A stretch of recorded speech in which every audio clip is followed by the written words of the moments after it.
Halo? Czy dodzwoniłam się do firmy, która buduje schrony przydomowe? Tak? Bo chciałam się zapytać o koszt budowy schronu właśnie takiego atomowego, przydomowego. Znaczy, nie przed klęską naturalną, nie przed atakiem nuklearnym, tylko przed moimi widzami. Tak, bo ja takie tejki będę teraz dawała, za które będę musiała się schować. 200 000.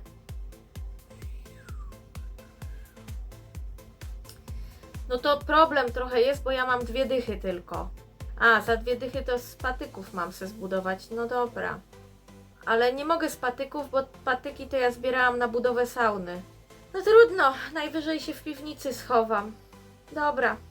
W każdym razie dziękuję bardzo. Do usłyszenia, pozdrawiam.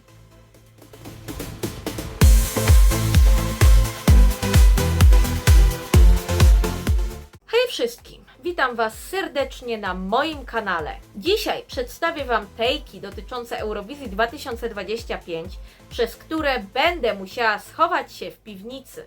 Zanim zaczniemy, przypomnę Wam o zostawieniu subskrypcji z dzwoneczkiem, o zostawieniu łapki w górę, chociaż myślę, że po tym, co dzisiaj usłyszycie, to możecie nie chcieć zostawić łapki w górę, ale zaryzykuję i Was o to poproszę. Słuchajcie, o czym będę dzisiaj mówiła? Będę przedstawiała takie swoje osobiste, niepopularne opinie na temat Eurowizji 2025. Czyli będę mówiła o takich swoich przemyśleniach, z którymi być może, a raczej na pewno, duża część z Was się pewnie nie zgodzi.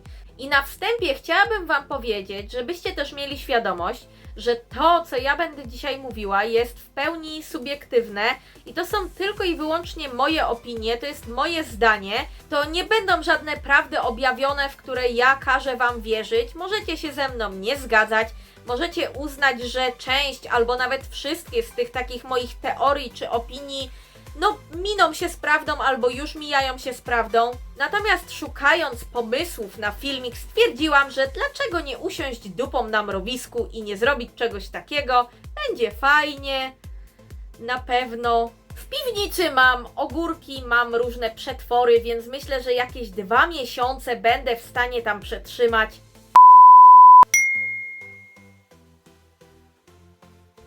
Malta moim zdaniem wcale nie poradzi sobie tak świetnie, jakby oczekiwał tego fandom. I powiem Wam, że mam takie w sobie przekonanie i myślę, że faktycznie może tak być. To jest bardzo intensywny rok, w którym będziemy mieli bardzo dużo bopów i bardzo dużo takich dynamicznych utworów, takich z taką bardzo mocną energią.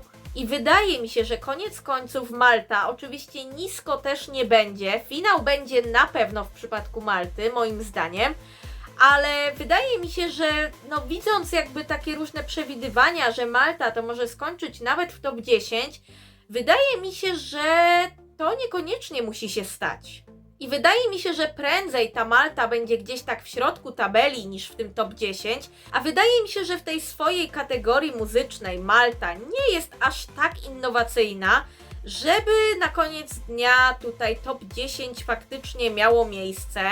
To może być miejsce, nie wiem, 13, 15, myślę, że też niżej niż poniżej tego 15 czy tam 16 też ta Malta nie będzie, ale nie sądzę, żeby top 10 się wydarzyło.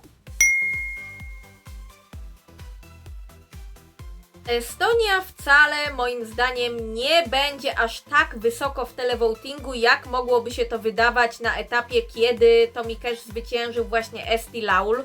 I w tym przypadku mam akurat dosyć dobry argument, żeby poprzeć jakby tę moją tezę. Mamy w tym roku bardzo, ale to bardzo dużo piosenek, które będą jakby żerowały na tym, żeby wyrwać z televotingu jak najwięcej punktów. Jest tych piosenek naprawdę, naprawdę bardzo dużo.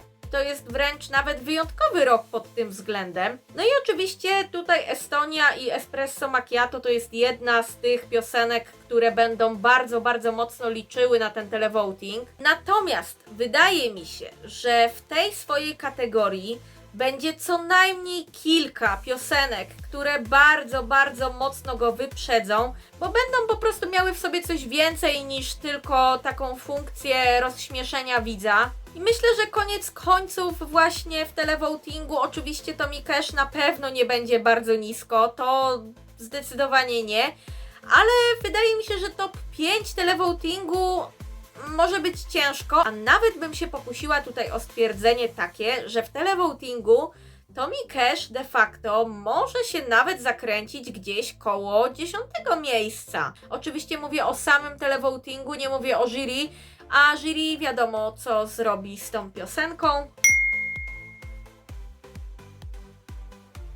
I najbardziej kontrowersyjna opinia, jeżeli chodzi o ten film, jest taka, że Albania moim zdaniem wcale nie będzie koniec końców tak wysoko, jak my byśmy się tego spodziewali. Oczywiście Albania może jak najbardziej liczyć na dobry wynik i na to, że będą wysoko, ale chyba nie aż tak, jak fandom to przewiduje. Realnie patrząc, moim zdaniem Albanii w top 5 koniec końców nie będzie. Prędzej w przypadku Albanii obstawiałabym jakieś miejsce koło 10. No i słuchajcie, co złego to nie ja się chyba schowam. Dziękuję Wam bardzo za obejrzenie tego filmu. Mam nadzieję, że się podobało. Zostawcie subskrypcję, łapki w górę. Dziękuję Wam bardzo. Widzimy się wkrótce. Trzymajcie się, do zobaczenia.